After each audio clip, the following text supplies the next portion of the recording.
Hello, and welcome to my channel. Hi guys, I'm 24 and I have this sun.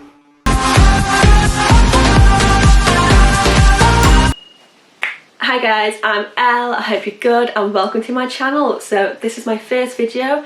I honestly have probably filmed this about 500 times, but here we are. Hopefully this is the winner and let's get into it. So basically I just wanted to start this YouTube just to do a little mini series documenting the cut that I'm doing, so keeping myself accountable and hopefully bringing you along on the journey with me. I was going to do it on my Instagram, but I don't think anyone's going to watch about 500 stories of me just talking, so I thought I'd do it here on YouTube because I can be a bit more open, I can talk for a bit more and I can just show you a little bit more into the process.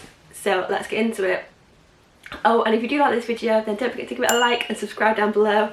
I will also link my Instagram in the bio. So I asked on my Instagram the other day what you want to know about a mini cut, and the main question that really came through was what is a mini cut in comparison to a regular cut and how long should a mini cut be. So a mini cut in theory is just a shorter version of a regular cut, so it's just a cut trimmed down. So typically they last from about 2 to 6 weeks. Anything over the 6-week mark then you're just really getting into the regular dieting phase, and because a mini cut is a more an aggressive approach, you don't want to be stuck having your calories cut so drastically for such a long period of time, so that is why it is such a short period.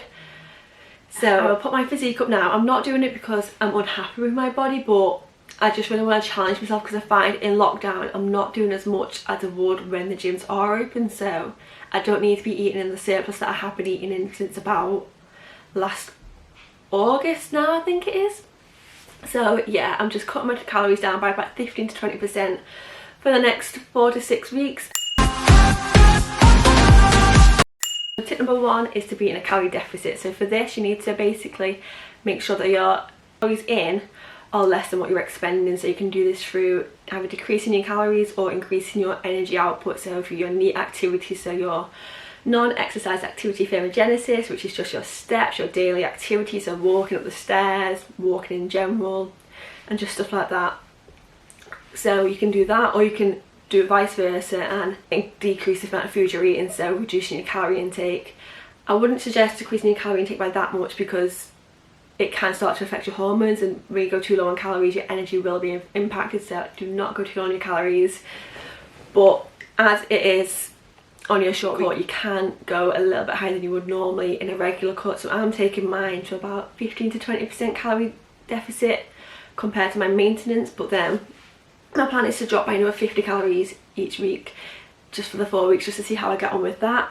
And I'm also increasing my steps to 10,000 each day, so that is my plan for that. And step number 2 is your water intake. So you want to make sure that your water intake is high, just for general health, skin, hair and just general life. It is probably the most important nutrient to have, so don't forget to hydrate. Find that having a little reusable water bottle, not only is it good for the environment, but it also really helps you get your water intake up, and it does for me at least anyway.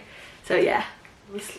Number 3 would be for sleep. I'm making sure that I'm getting at least 7 hours of sleep each night, because when your sleep is reduced then the hormone called cortisol, which is your stress hormone, that increases. So you don't want to be stressed during a diet as well. You don't want to be stressed in general, but especially when you're dieting you don't want to be stressed because that can hinder your weight loss journey. So yeah, I make sure that I'm getting a good 7 to 8 hours sleep each night. So I'm stopping going on my phone for about half an hour before I go to bed. And also tip number 2 for sleep is podcasts. I love going to sleep to podcasts. It just makes me sends me right to sleep. So if you do struggle with sleep then try podcasts, or also white noise podcasts. I love white noise podcasts, honestly. If I have a rainstorm playing I am just gone. It is bliss. So yeah, tip number 4 we're going to go over is, as I said before, about my NEAT activity, so lifestyle changes. So it's not a drastic change, it's just I'm increasing my steps from my regular 8,000, which I probably do at the moment, to 10,000 a day.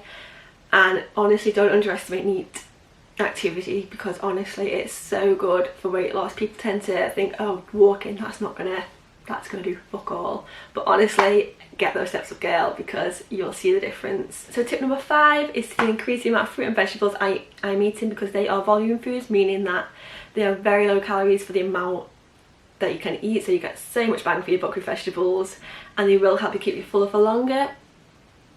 So yeah, that is the plan going forward. So if you like this video, then don't forget to give it a like and subscribe down below, and I will see you next time.